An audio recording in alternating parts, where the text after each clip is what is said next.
You ever done a podcast before? No, I haven't. I have watched very few. I've watched some of the Rescas and some of the fine woodworking. Watched a couple of years the other day, and but I mean, I know what a podcast is, but I've never done one. But It's a fancy word for a normal conversation. Right. It's a big fancy word to market a normal conversation. Thank you. You just happened to be mic'd up at the time. Thank you very much, Tim. Appreciate it. You only had 3 bottles and she told me. That cheapskate. Yeah. No, I said me and Tracy will share one. Well, here I've got this glass. You're gonna need You're that gonna need while it you're because you're gonna be talking. talking a lot. I ain't gonna talk. I'm just gonna sit here. Quiet.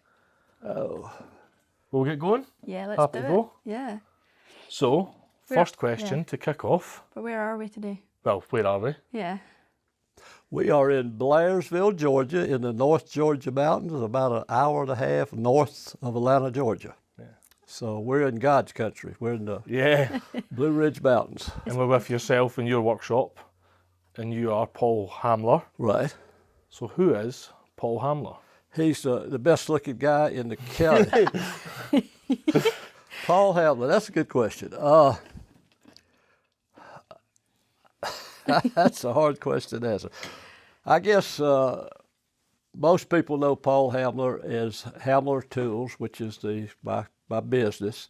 And for the last 40 years, I have manufactured limited edition miniature antique tools.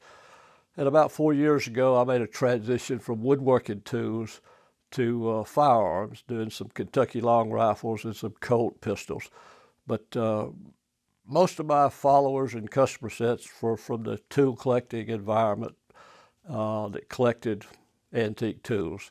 And I got started 40 years ago when the kids were small, and I started building furniture. I guess some of the first woodworking projects I did was making some Queen Anne chairs, and I discovered a thing called a spoke shave and a scraper. And I got bit by the antique tool collecting bug, but my defense to my wife was, I gotta have these to make furniture, so it worked for a while. Yeah. But at a certain stage in collecting, any type of collecting, once you reach a certain plateau, then you're going after the exotic stuff, the high dollar pieces. Well, 2 small kids, I couldn't afford them. So I was thumbing through a catalog, an early catalog one day, and I saw a picture of an English ultimatum brace, a real fancy brass brace that was stuffed with ebony. And, I said, that's a cool tool. So it just so happened that the scale of that ultimatum brace in the catalog was 1/3 scale. So that's how I started. For 40 years, I think I've only deviated twice from the 1/3 scale as it relates to making miniature tools. And, I guess I got burnt out on making tools. I didn't have any challenging pieces to make any longer. So that's when I made a transition to guns and started doing some Kentucky long rifles and so forth. But I guess I feel like I've been blessed with a gift where I can look at a tool and see the geometry, the scales, the transitions, the proportions. And a lot of people have attempted to do miniatures, regardless of whether it's tools or guns or furniture. They get so, they just don't have the eye to pick up that detail. If you're going to make, for instance, I can't tell you how many people I have seen that makes hand saws, just a regular old distant hand saw. And the saw will be 4 inches long, but the teeth will be full size. And it's so, Right. Yeah. So I guess I've had a good eye for perspective and been able to, capture the detail. But I started out in the early days before the internet. I was using a copier at work. I would take a classic hand plane or a brace or whatever and I would take it to work. And I would lay it down on the copier, and I would copy side view and an end view and so forth, and then I could sketch over that, and then I could run it through and scale it by, selecting the reduction rates. So I've come a long way, or I haven't come a long way. The technology has come a long way. I've gone from purely mechanical mills and lathes, pantographs, etc. And I got into CNC and started, making custom CNC milling machines and lathes. And more recently, within the last 2 years, I was introduced to 3D printing. Mm-hmm. Had I had 3D printing 20 years ago, I mean, my productivity would have quadrupled itself. Yeah. But I think part of the fun in doing the miniatures is I love the challenge of being able to follow in Henry Ford's footsteps, and that is to be able to mass produce and do repetitive pieces. Instead of doing one miniature or two, I like to do 50 or 100 or whatever. But the technology with computers now, 3D printing, and I think I'm waiting, and I don't know if it'll happen in my lifetime, but I'm waiting for them to perfect 3D scanning. Now, 3D scanning's been around. I've had some scanners, but quite honestly, I don't feel they're ready for prime time. Yeah. Oh, that's Joe Biden calling me again. He bugs me. You can get that if you want. Oh no, that's okay. that's but can you edit?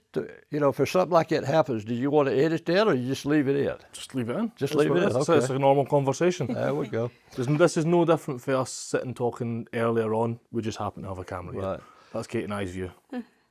Well, but I think what I was getting ready to say is the thing that I've enjoyed most is learning how to design and build the fixtures. It was explained to me years ago by an old machinist. He said, a good machinist will learn how to fixture the parts on the machine and let the machine do the work. Okay. And then you can do, every time you do it, the parts are going to be the same. Mm-hmm. So I put a lot of projects that I've done in the past. It's been, I'd spend 60% of my time doing the fixturing to hold the parts and make the parts. And once you get past that stage, then it's pretty easy task, really. But there's a sign on the wall behind me. I don't know if the camera picks it up, but it says you can do anything, but not everything. Yeah. I've always, and then coupled with my, I retired from IBM, spent 30 years working in the computer industry. Prior to that, I worked for NASA and Gemini space programs at down range. Of course you did. But the thing is that I've seen a hell of a lot of technology in my lifetime, and I feel like that the next 10 years is going to be, for a person in my business, so to speak, it's just going to keep getting better and better. Yeah. But it's been a fun journey, and I don't regret any of the stuff that I've done. It's been a busy journey. Yeah. You've collected a lot of tools today. Well, yes, I have. And if you don't believe that, ask my wife. Yeah. And how's that journey been for you, starting so early on, where CNC and all that just wasn't a thing, to now? How have you kept yourself up to date and adapted? You see a lot of, we've got a really good machinist that does work for me by our house, but he's a very old school machinist, to the point where he'll shun CNC. Right. There's nothing wrong with that. That's just the way he likes to work. That's fine. Right. I respect that. But how have you sort of managed to embrace CNC? Because you walk in this shop, you look to your right, and you've got a pantograph, which I've never seen in real life until today, at nearly 30 years old. And you look to your left, and you've got 3 3D printers and a couple of retrofit CNC mills. So how have you embraced not just the machinery, but learning to do the machinery? You've obviously had to teach yourself CAD, and there's a load of stuff there. And how's that affected your business? Well, the mechanical part of it, or the electronics part of it, was sort of second nature because of my, history with IBM. I mean, my job I was what they call a customer engineer. Basically, I was a troubleshooter, a firefighter. When a company's got a major payroll and he's got to get it out that day and his computer dies, they call us, and it's you got to go in there and fix the machine. So a lot of that, the tenacity and the stick to it, if this is what you want to call it, comes from my IBM engineering training. You had to stay there and fix that machine. You had to keep working on that problem till you got it resolved.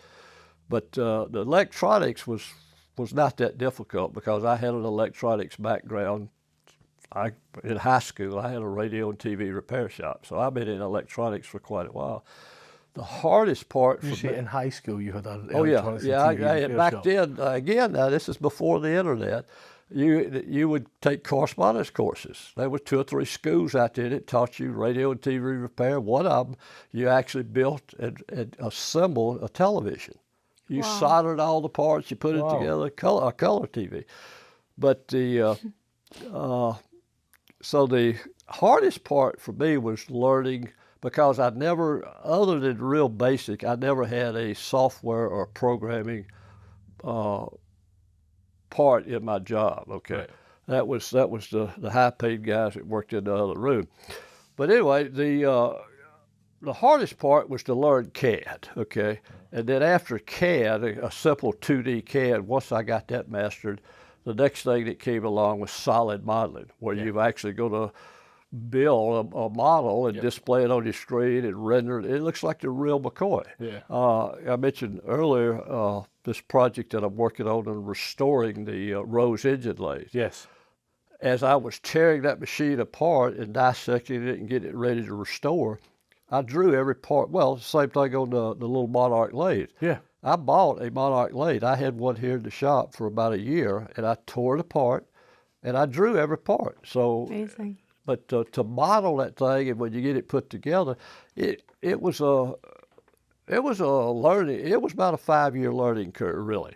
But it got to the point where you could show. Well, for instance, you show me a Kentucky long rifle. I can look at that and I say, oh, I know how to draw that. And you might not get it perfect the first time, but if you could draw that rifle or whatever miniature you wanted to make, once you got to that point, then you could either machine it from a billet on a CNC mill or lathe, or you could 3D print it. And the course that I chose was to invest in a higher end, good quality 3D printer. I would print the part. Now, once the part is printed, if you've done a good job modeling it, it looks exactly like the real McCoy, except it's smaller. So once you get the model built, then you start making rubber molds, RTV molds, and inject those with wax. And once you get the wax, you're ready to cast that thing and get your castings and put it together. It sounds simple, but it's a lot of steps, involved. Yeah, and having walked around your shop, it's very clear there's a lot of steps. But one of the steps that I think is quite interesting is you just refusing to be limited by machinery. Because we're talking about the end product so far, but a lot of the work that goes into that, even right behind you, I'm looking at a CNC lathe that you've custom built or custom modified, and there's a number of them around here to do the job that you're doing, yeah? Well, I always tell people it's pretty simple because it's only done with ones and zeros. Yeah. So, no, it's like any other trade or hobby or craft or whatever you do. Once you get started and you build those building blocks and you can just keep building on it. And I guess probably I made an announcement about 6 months ago that Hamler Tools and my business and the business of making miniatures, I was no longer going to do production work. So, in the past I would do probably a minimum of 25, as high as 500. And I after 40 years, I kind of got burnt out, you know, Right. doing production. So I basically said, hey, this, matter of fact, it was the Emmert Vice. I said, this is Yeah, that one that you showed us, yeah. right. I said, this is my last production piece. But I didn't say I'm going to quit. Yeah. I say I'm not going to do production. So I've got probably 6 projects on the to-do list that I hope to finish, but they will be in quantities of 2 to 4. I'm not going to do anything more than 4. And so when I come out to the shop one week or whatever day, I mean, I might be working on a Monarch lathe, but then the next day I might decide I want to put this miniature Colt 1903 gun together. So I feel fortunate. For 30 years when I worked for Big Blue in the computer industry, I felt like sometimes I would get at the end of the week to get my paycheck, I felt guilty because every day I had a different place to go to work, a different challenge. I felt fortunate that, how many people could you say for 30 years you went to work and you never regretted a day of going to work? I was in that environment. And I feel the same way now that I've retired and I come into the shop. Since I've quit doing production work, I think it's the best way to sum it up. It's time to stop and smell the roses. Yeah. So that's what I'm doing right now. Nice. And on a day like today, it's harder to get to do something. You want to go outside and enjoy a beautiful day. Yeah. It's springtime in the mountains. This is it's a gorgeous time of the year. You guys picked a good time to visit. Yeah. And what's that done for your headspace for deciding, no, I'm just going to do 2s, 3s, and 4s? What's that done for your outlook on the shop? It's we recently lost my mother-in-law and my father-in-law. They were 95 and 96 years old. And the amount of work that me and my wife had to do to get rid of her parents' collection, and they were both heavy collectors. And I was really disappointed, particularly in her mother, that she didn't take any of that stuff with her. Now, I'm fortunate in my shop. I have a son.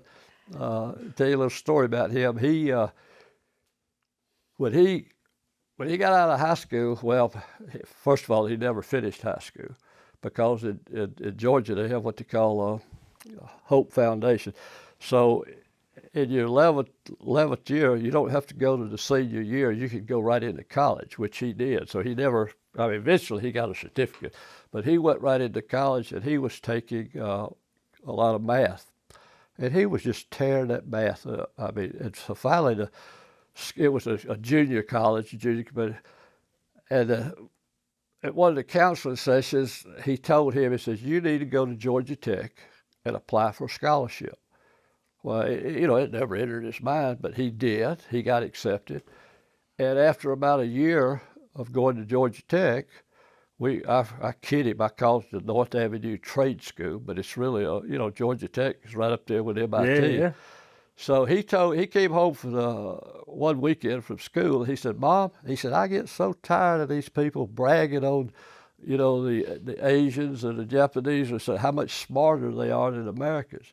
He said, that's not true, Mom. He said, I'm going to graduate. And he told his mother this. He said, I'm going to graduate from Georgia Tech with a 4.0 grade average. And I said, that's a mighty good goal. He didn't make it, 3.98. Oh. So anyway, but I felt in a way, I felt like I got my mechanical engineering. As a matter of fact, that was the reason I came to Atlanta from after I left NASA. At the Cape, I came to Atlanta and had been accepted, and I was going to go to Georgia Tech. Well, I got to Atlanta, and it was during what they call a machine transition period. IBM just came out with a new processor, and they were hiring anybody on the street that could walk and chew bubblegum at the same time, which I qualified. So anyway, I went to work for IBM, and I never made it to Georgia Tech. But when my son, his senior year, they had a project, a last year engineering project. He called me and told me about it. I said, son, I said, that can't be done. They had to pick up an egg, conceal it, travel 40 feet, bust the egg without, you know, getting any yolk in the egg, and fry it within 2 minutes. I said, you can't do that. His team, I guess you'd call it, found out that my son had a dad who had a machine shop. So he got volunteered to be the team leader. So I helped him on that project. I felt like, hey, you know, I had a little bit to do with it. So it was a fun project. But my son... You feel like you've done your time at Georgia Tech through proxy. Yeah. But, you know, my son can run any machine. I've helped him acquire most of the machines I have in the shop. CNC, mill. As I pointed out earlier, he's going to inherit the EDM machine. But I don't want to leave my kids with the situation. I want, you know, the shop is taken care of. My daughter wants one piece of furniture, so we're, you know, I don't know what's going to happen to the rest of it. But anyways, it's a good feeling to know that I don't have to worry about, you know, getting rid of all this stuff, you know, the toys that I've accumulated. And do you think your son would take on the miniature making side of it? Do you think that's in... Well, he was heavily involved once I started assembly of the 1911s, because he's a gun lover, and so he really got into it. I mean, it got to the point where one day we'd get one finished. I'd have a little tray with all the parts. Here, put this one together. If it was strictly guns, I think he would get involved, but I don't know. You just have to see where he goes with it. Yeah. But it's he could run any machine in this shop, you know, which is a comforting feeling. Yeah. So if he wanted to, he could. Oh yeah, he could jump into. But right now, see, he's you know, mid-40s. He's in the prime of his you know, career. Yeah. And whereas I had the luxury of getting started in the military business, it was a part-time job. It was after hours. But after I retired, then it became full-time. And I started working twice as hard. Yeah. But, yeah. And would you ever look back? Is it a job to you, or is it the thing that you would do anyway? No, I don't even think of it as a job. It's playing. You know, every day I walk through that door, I say, "Thank you, Lord, for this shop and, you know, the ability to do something. You know, I have the talent to do it. I go through that process every day." But and I've never thought of it as a job. It was just, and you know, it's been financially, it's been for years, my wife said, "You're selling your stuff too cheap." And it took me several years to realize that she was right. Yeah, right. Yeah. So life goes on. And how about you're selling your stuff? You obviously started at a point where we didn't have the likes of Instagram or Facebook. How has that differed from then till now? Well, then I was a member and a director of a national organization that's called Midwestern Tool Collectors Association. We have probably about 3,000 members that have area meets, but they have 2 national meets a year, a spring meet and a fall meet. So that going to those antique tool collecting shows was how I established myself in the fact that, hey, this guy makes miniatures. Now, I tell you, it's kind of an interesting story. I mentioned the ultimatum brace that I made, that I pictured in a catalog. Just a really, it's kind of an eerie story. But the first national tool show that I went to, it was in Memphis, Tennessee. It was a national Midwestern show, probably back then. This was in the 80s, early 80s. There would have probably been anywhere from 400 to 500 attendees at that national show. So I go in there, and I had been working on that little ultimatum brace, and I just finished it a week or so before the show. So I'm setting up in the area of the convention center where the cell tables were. And I'm putting stuff out on the table, and a guy on the table right across from me, his name was Don Wood. He was a older guy. Of course, I was young back then, but Don Wood was probably in his 70s. He had been a pattern maker, a model maker for Chrysler. That was back in the days where they put them in a room and they built a model with Mondo and clay, and they sculpted the bodies. But the guy was a master model maker. And I'm sitting there putting out one or two little tools that I had, and he's got a whole table full of miniature tools. And what really caught my eye, at one point he picked out an ebony and brass ultimatum and set it on his table. Almost at the same time I put mine there. And I'm looking at his and he's looking at mine. And I said, "How long ago did you finish it?" He said, "I finished it last week." But anyway, Don and I became very good friends. I learned a lot of information from Don about model making and making molds and so forth. But at the same time, I was able to introduce Don to techniques and materials that he never knew existed. Cool. And so it was a good relationship. But I've been fortunate in an organization like that that's got 3,000 members. You got doctors, lawyers, you got machinists, so you had a really base to, if you needed some assistance to go to, unlike, again, this is before the internet. Yeah. But I've been fortunate to make friends with a lot of talented people, I guess is what I'm trying to say. Yeah. Seems like a good community of people. Yeah, it does, and I wonder if that's, because we've got a great community that we've built online through Instagram, but do you think it's comparable? Do you think, obviously we can meet more people because we're on social media, we can reach out to more people very easily and very quickly, but it feels like we might not be able to build those same in-depth relationships as you would have meeting people in person. How do you feel about that? Well, I continue to, I got a trip next week going down to my hometown where I grew up to meet with some of my high school buddies. And I realized there's a little town right outside of Mobile. I said, "Hey, I see this guy on Instagram." And I said, "Hey, he's got a pretty cool little shop." I guess he's at the point that I was about 5 years into making my first miniature too. So he's just getting started. So we have a mutual friend. So I texted the guy or DM'd him, and I said, "Hey, I'm going to be in your neighborhood next week." I said, "I'd love to stop by and visit your shop."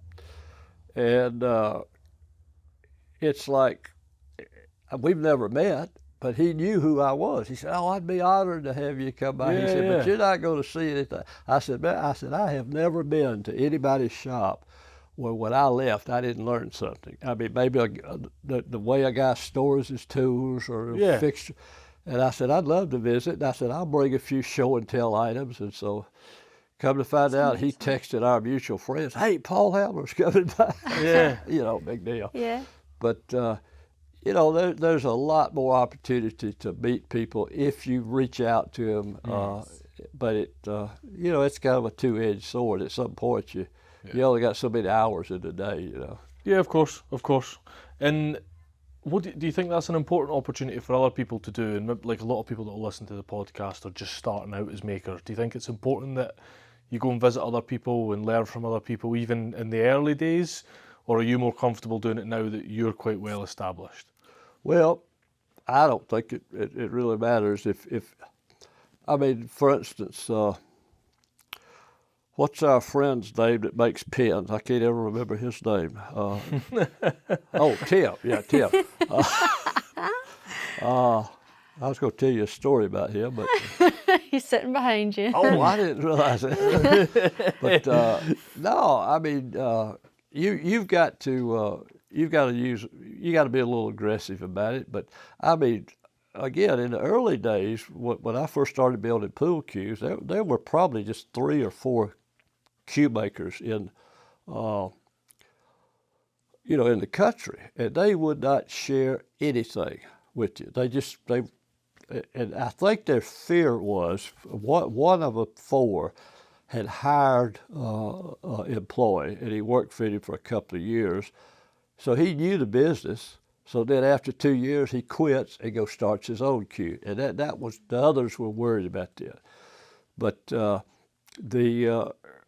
I met a guy on the internet a couple of years ago, and it was so funny. He's a very talented cue maker. I mean, he's probably one of the right up at the top 2 or 3 in the country. And the reason he shares every piece of knowledge that he knows about building a pool cue. And the reason he does it, he experienced the same thing I did before the internet. So he says, by golly, I'm not going to take this stuff with me. I'm going to share it. Right. And that's kind of my mentality. I've had people come in and spend 4 or 5 days here in the shop, and I try to do a cord up and leave them with the knowledge that I'm not, I can't take it with me. So I love sharing. I made an attempt to do that on some YouTube videos, and it just got, the workload got interfered with my it's a whole job. But, that's a whole job in itself. I hit the high points as far as, for instance, I was fortunate in Atlanta when I was still working to meet a jeweler that shared and helped me immensely on how to do casting, jewelry casting, investment casting. And he didn't hold back. So I started looking around on YouTube at the videos that people had posted on how to investment cast. There was nothing out there that was, I never will forget, it was the longest video I ever did. It was 1 hour and 5 minutes. But the amount of the views and the feedback that I've got from that, it's a soup to nuts. If a guy watches that video maybe twice, he could go to the jewelry supplier and to buy the necessary equipment, and he should be successful. And that's one of my better videos, I feel like, and it's rewarding to get some of the real good positive feedbacks where people, they thank you and they make good positive comments. And but there are some that don't like it. But anyway, there'll always be one. As Keith Rucker told me one time, you got to have thick skin to do this. Yeah, you do. Whatever. Yeah, and is that quite common in the sort of miniature and engineering space in America, or just in your space in general, for people to be quite open and share a lot? Well, as far as the miniature, there's a miniature gun society that focuses on miniature guns. It's a national. There's I know gun builders from all over the world that I communicate with, Germany and Colombia, South America, and they're very free with sharing the information. Cool. So it's broadened the available information that's out there. That's brilliant. But I think that the internet's it has some negative appeals, and there's some things I don't like about it. But some of the projects I've done in the last 10 years, I could not have done without internet access. Right. And YouTube is a good example. That's how I finally learned how to model from all the videos out there, and it's YouTube's useful. YouTube is very useful, especially for more modern tech like modelling. So I do a lot of CAD modelling in my day job, primarily CAD modelling. There's always something that I won't know how to do. I'm good at it. I've been doing it 7-8 years, but there'll always be something in a new project that I don't know how to do. And YouTube straight away, how do I do this? Just ask the question. And you find it out pretty much all the time. Yeah, you do. So we're obviously talking about your output, like the miniatures. But what all goes into that? Because it's no downplay on the fact you do everything here. You're inventing ways to make your own molds, to do the castings, to do the turning, to pantograph, your rose leaf. You're having to actually build the machine. So can you talk us through maybe one of your maybe more prolific products, or one of your simpler products, or even one of your bigger products if you want? What all goes into that workflow and how it all looks for you? You mean kind of an overview of the process? Yeah, or an abridged one, because I know it's a long process. I guess the way I do it now is a lot easier. For instance, you particularly if you have, and once I reached a certain level of recognition in the tool collecting community, it became very easy for me to go to any member that I knew had an extremely rare piece and say to him, say, hey, I'd like to borrow this plane or whatever it was. I'd like to borrow it for 2 weeks. And I'd always put a deadline on it just so I knew I could get it done and get him the tool back. Yeah. I mean, some of these tools, back then we were talking $13,000 to $20,000 of value. That plane, the Millers that I did the 500 of. Yeah. That was about a $14,000, $15,000 plane. So after a while, you get a reputation. Well, hey, if you loan a tool to Hamler, he'll get it back to you On time, all those good things, well kept. But the agreement I always made, which I think sealed the deal, I said, hey, I always keep number one. I want to make 25 of these or 50 of these. You will get number two. I'll sign it for the use of at no charge. So it opened up a whole new area of tools that I would never own or have in my collection. So I would borrow the tool, and back then there was, again, a lot of the stuff was manual, manual machining, a lot of filing, a lot of scraping, so forth. But today, you get the tool, whether it's a gun or whether it's a highly sought after woodworking plane. You get the tool, you model it in a solid modeling program, and again, you 3D print it. You scale it, 3D print it. Typically, it's followed by making your RTV silicon molds, and once you inject the wax, if I can cast any metal, I cannot cast ferrous metals. Anything that's done in steel or non-ferrous, I can do non-ferrous. But if it's a steel like the vices, I would send the waxes out and have those cast. But most everything I could cast here in the shop. So once it's cast, it's just a matter of learning how to file and machine, fixture, machine, and put the parts together. It's really, that's pretty much the sequence of any type of miniature you do, whether it's a gun or a plate or whatever. But in the old days, instead of modeling it, you would either use the pantograph or get a piece of stock. It's kind of like building, it's analogous to building a violin or a pen. Pens are not that difficult to build. I mean, you just get some stock and you remove anything that doesn't look like a pen. So that's what you do. So I did a lot of that in the early days. You remember the little gold plate that I showed you, the little small? Yeah.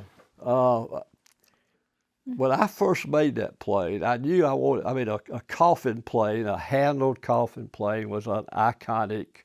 Any woodworker would recognize it. So. But this was before I got into casting, but I never will forget. I said, how am I going to do this?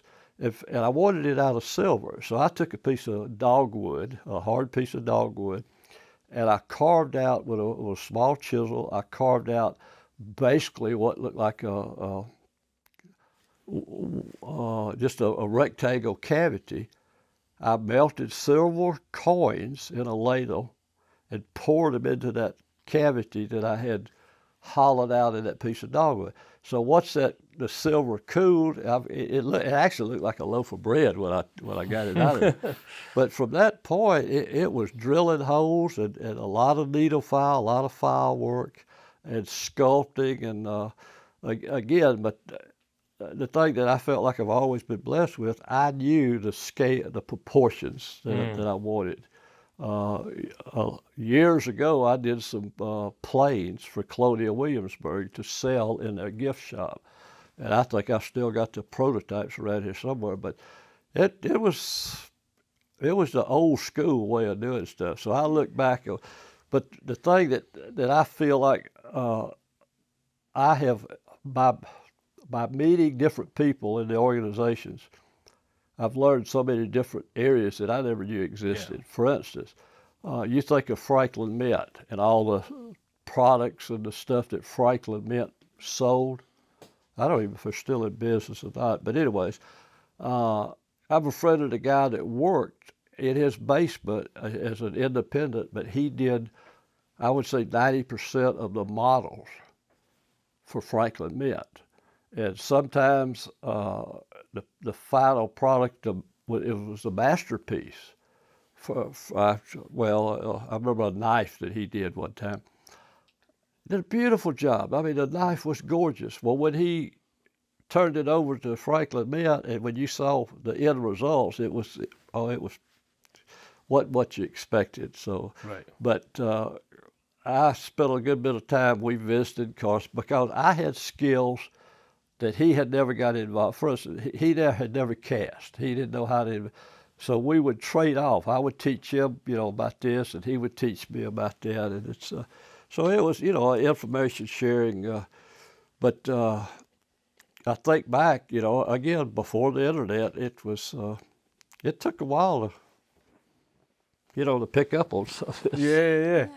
And one thing that I keep meaning to ask you, and I've been meaning to ask you all day, how difficult is casting in your own shop like this? So to me, casting feels like with my work, I do a lot of laser cutting, machining, reductive processes. How difficult has casting been to do in your own little shop? Well, you see, we got the overhang out here on the back. And typically what I'll do, first of all, any type of, I cast 2 weeks ago, I cast the parts that I was missing and I was short to finish off the last 2 Monarch lathes. I don't care if it's casting a few extra parts or a new project, it's at least a 3-day operation. Right. You've got to get and that's assuming you've already got the model. You're not counting, once you got the model, you make the mold, you shoot the waxes, the next day you trim up and pour the investment around. The next day, it takes all day to burn them out, get rid of the wax, and then at the end of the day, you pour the hot metal and get your castings. Well, the next day, you got to clean up and cut your castings off the trees. So it's at least a 3-day operation. But what I do is the first 4 hours of the process is a little smoky, a little unpleasant. So I don't fire the oven and start to burn out in the shop. I keep it outside the back. Okay. And then once it gets to all that smoke and your temperature is stabilized, then I can roll the oven in the shop. And I set a table up over there around the pantograph. And I don't like to cast by myself. I like to have somebody in here watching in case something goes awry. But after 40 years of doing it, it's so mundane and so repetitive, I feel comfortable doing it by myself. Right. Last time I cast, my wife was going to come out and help me. So when I got done, I walked in and she was just getting off the telephone. And I said, I thought you were going to come watch me. She said, I've been watching the whole time, looking through the window. She said, I started to come out there one time when you bent over and you didn't come up for about 5 minutes. Well, I bent over and I forgot what I was doing. But so she said she helped. But it's anytime you're dealing with hot molten metal, it's there's danger involved. But again, it's no different than you run a lathe. You don't have a loose rag or Yeah. Smart about it. Yeah, exactly. And what about not so much the product side that you do that's your thing, but you've also designed and sold some patents as well, haven't you? Within this shop. I'm sorry, I've done what? You've designed and sold some patents within this shop. Yeah. Well,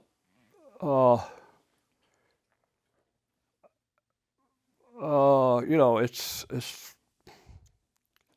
I see a process or a fixture. Just take the engraving, the sharpening fixture. There were people that had fixtures out there, and they worked, but there was a lot of room for improvement. So I'm always looking, how can we make this a better mousetrap? How can we redesign that? And that's just, I think that comes from the old computer repair background. I mean, we fixed a lot of multi-million-dollar machines with paper clips, rubber bands, and super glue, So you just always thinking, it was funny. Years ago, well, it hadn't been that long ago, really.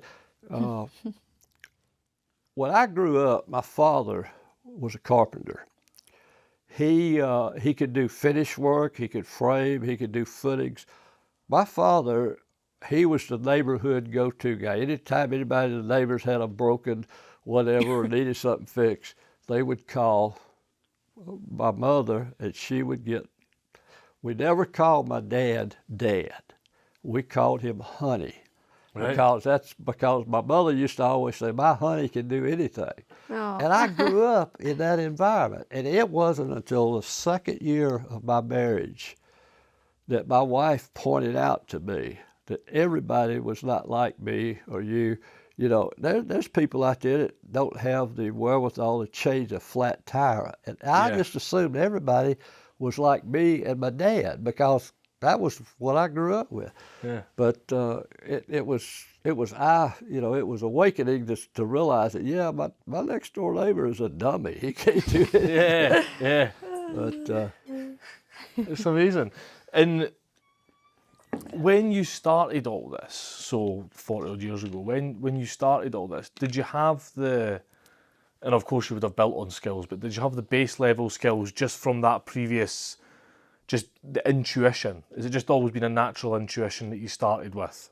Well, I got to give my father a lot of credit because, again, not only was he a carpenter, I never forget one year my mother had decided to buy me and my brother a set of, was it Britannica encyclopedias?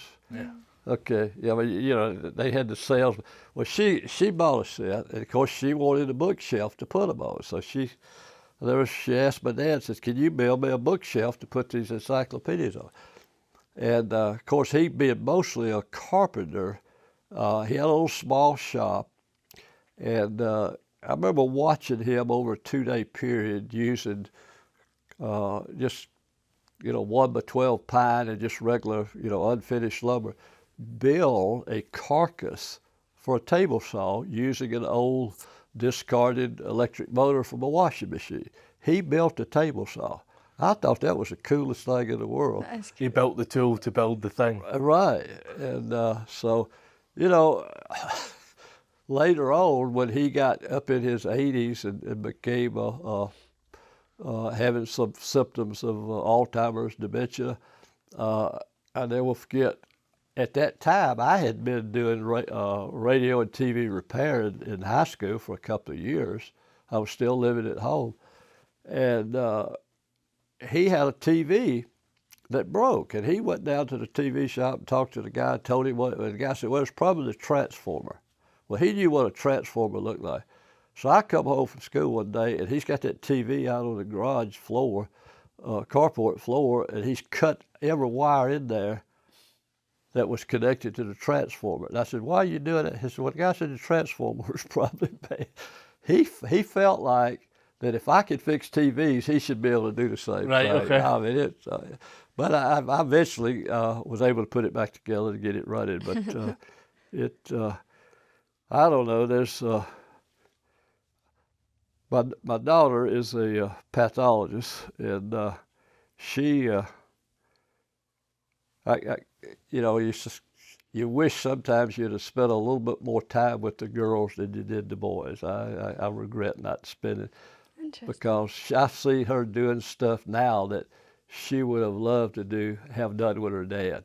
For instance, she just spent, several $100s to go to somewhere in South Carolina for a couple of days to drive a NASCAR around racetracks over there. Oh, wow.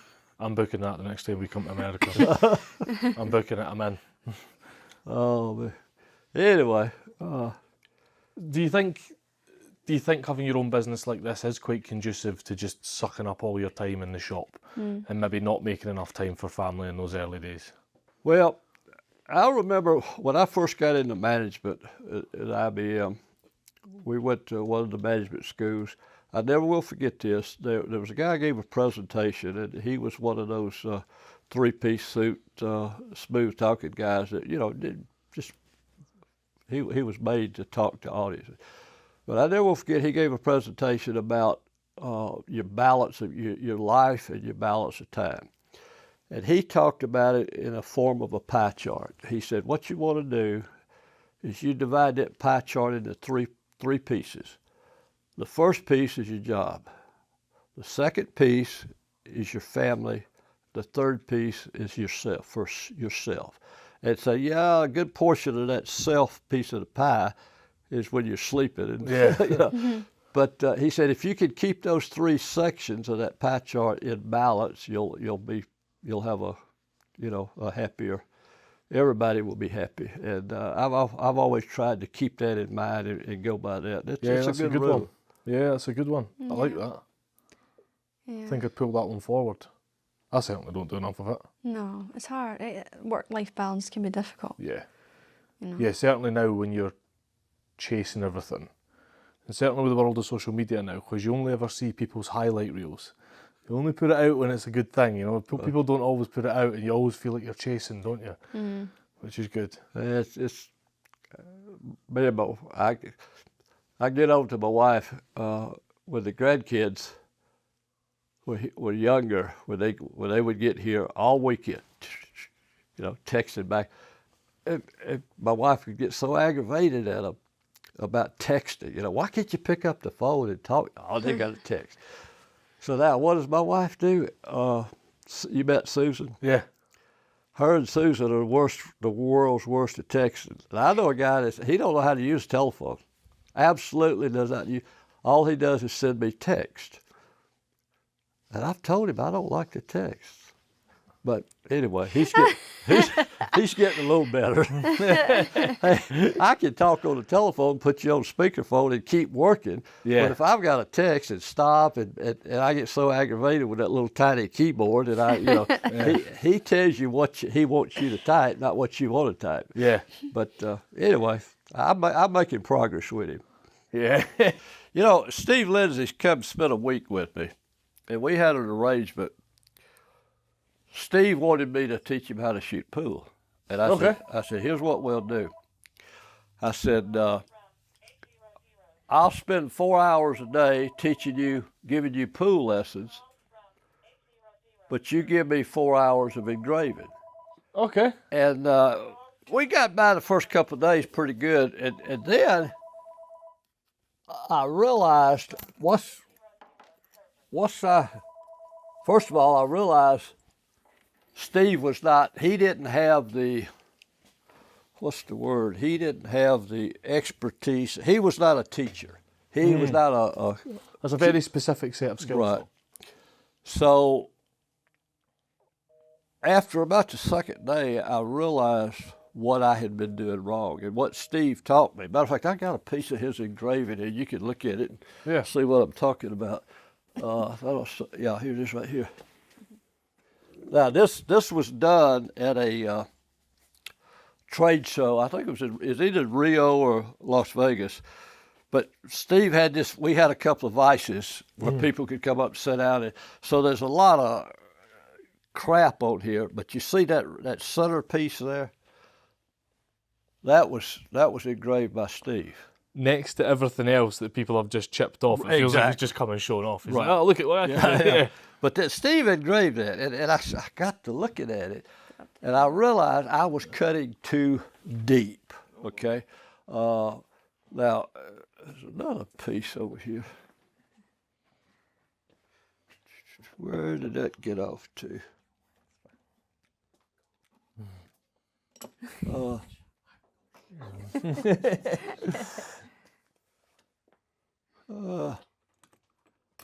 I don't.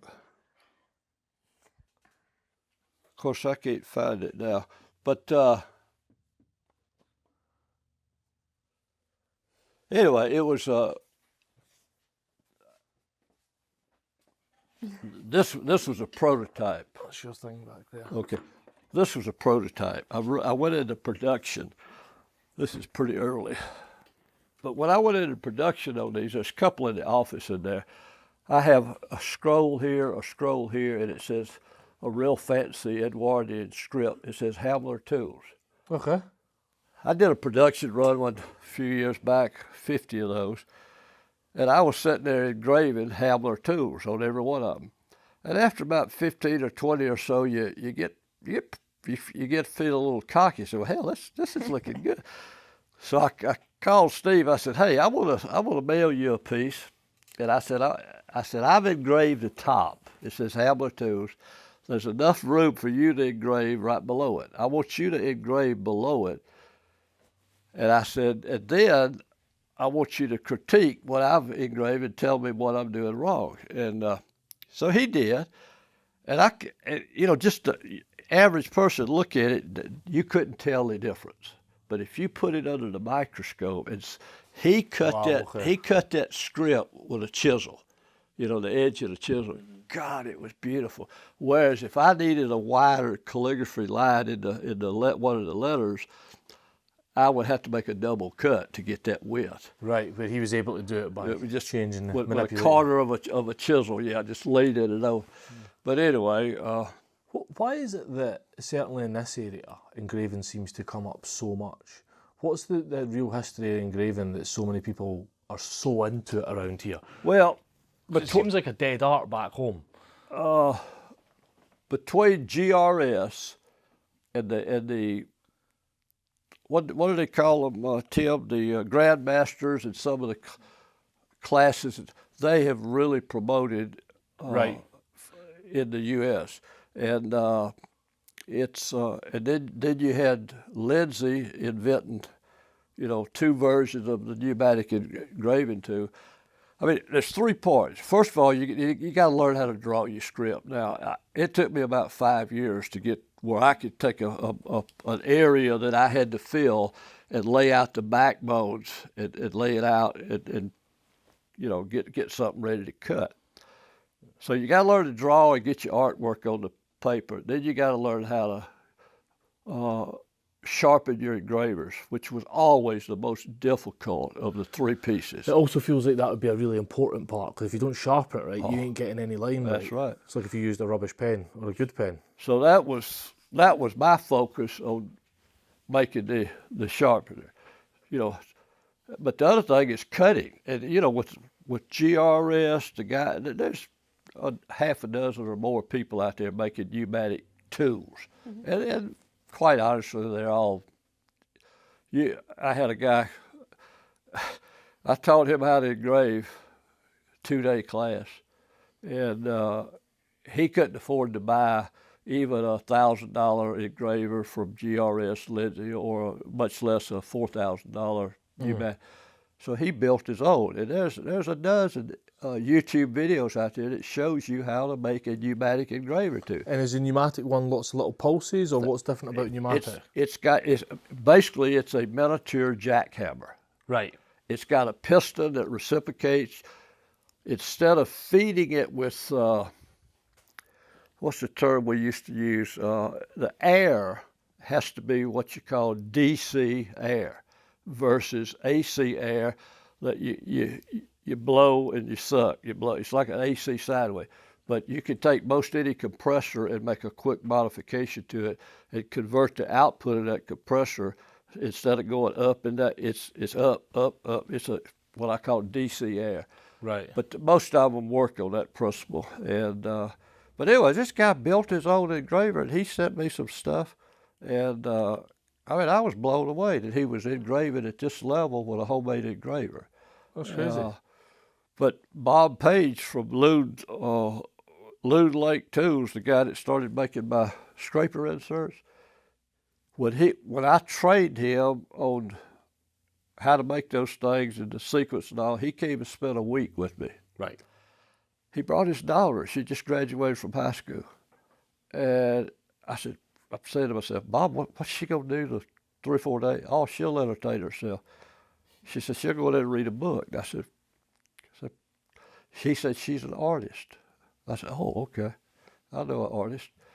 He makes pins. But anyway, I spent 15 minutes with that girl, showing her how Yeah. to plant that engraver, and she'd never worked under a microscope. After the day and a half, and I had loads of templates where I had already printed the artwork on, and she was cutting stuff from transferring my templates on the scratch, stock brass I gave her. I had to look at the work under the microscope to see which she cut and what I cut. Wow. I mean, she was a natural. And then Just picked it up, bang, ready she to just go. picked it up and just, negative thoughts about it. She just went for it. Did a fantastic job. I'd love to teach people how to engrave, but I don't have time. Yeah. Is it an opportunity you come across often that you get to teach people and transfer those skills, or is it just something that you don't have time for? Or is there maybe not that many people that are interested in it? Well, again, with Lindsay's product line, and then you've got, like Wilton out in Texas there are a lot of people teaching engraving. I mean, 10 years ago there might have been 2, but now there's easily a dozen. So you could go to a weekend class or a 5-day class and come back relatively comfortable in doing basic engraving. Of course, once you get the basics down, you got to just keep building on it. But yeah. And presumably at that point, it's just your own time and your own shop. It's just like, how do you get to Carnegie Hall? Right. Practice. Yeah. Practice, practice. But so, I told you earlier, I mean, of all the stuff that I do in the shop, if somebody said, hey, you got to get rid of every tool except one, I'd keep that microscope and that engraver. That's all I do. Yeah. And looking at stuff that Steve Lindsay does, Winston Churchill, Brad, I mean, there's some top engravers out there. Yeah. I mean, it would take me years to get to the level that I felt comfortable with. But hey, I could scratch something on a tool and look kind of respectable. So I'm happy. Yeah, I'm sure it's better than kind of respectable. But, and so what's next for you? You're obviously moving to shorter runs, but have you got any projects in the pipeline? Anything that you really, really want to do? You've got your rose lathe, which will be after the after the Monarch. Then I got the straight line. I'm gonna restore that machine. And did you say you were going to try and make a miniature of the straight line as well? No, I haven't. I'm not that crazy yet. I mean, look at that. Yeah, no, that's what I was wondering. Yeah, in comparison, a quarter scale rose engine to the 1/12 scale Monarch, the rose engine is going to be extremely a lot simpler. I might realistically be able to finish 4 of them in a year. Right. Whereas I couldn't do that with a Monarch. But finishing the pool cues, the rose engine miniature, I think that's gonna get me down to the. I'm starting to lose a lot of my motor skills and coordination. I mean, I have to think through a lot longer to perform an operation that I would do without even second thoughts about it 10 years ago. So I realize that I'm starting to, I'm on my slope down, and I don't know how much longer, I can continue. Hey, my brother just turned 80. I'll be 80 in 2 years. I would like to live to be as old as my in-laws did, but not in the shape that they were in when, right. But I kind of see myself pretty much shutting down within the next 3 or 4 years. Really? Now, I'm not going to close the door. I'll come out and play. But as far as projects, I got a full plate right now. And I didn't mention the Kentucky long rifles. Yeah. I mean, I could do. I'll probably do another 25 of those, but that's a 6-month project. Right. Yeah, so all your projects start to take up big chunks of time, don't they? So we've obviously took so much of your time. You guys have cooked for us. It's been amazing. It's been a great afternoon. Kate's got the wrap-up question. Uh-oh. This is the big thinker. I did not have sexual relations with that woman. Is that what you were going to ask me?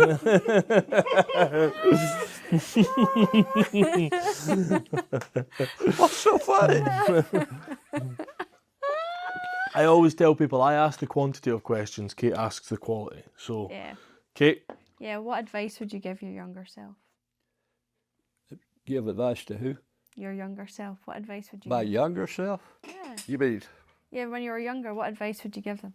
Give yourself? define younger? if you were starting out as a Yeah, maker yeah, right like- now, what advice would you give your younger self? Boy, I would say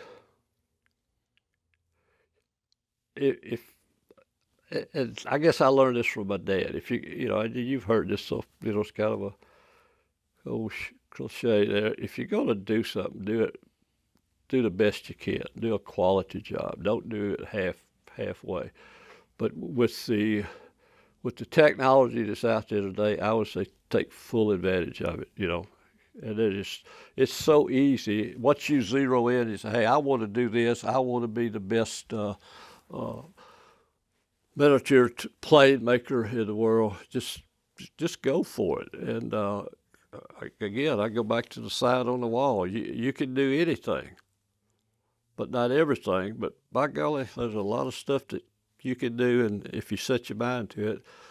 And I keep going back to the internet. That's just unbelievable. I mean, being in the computer industry for 30 years, I didn't own a PC computer till 6 years after I retired, because when I left IBM had not. Of course, they were always the last because they were busy selling the technology to the customers.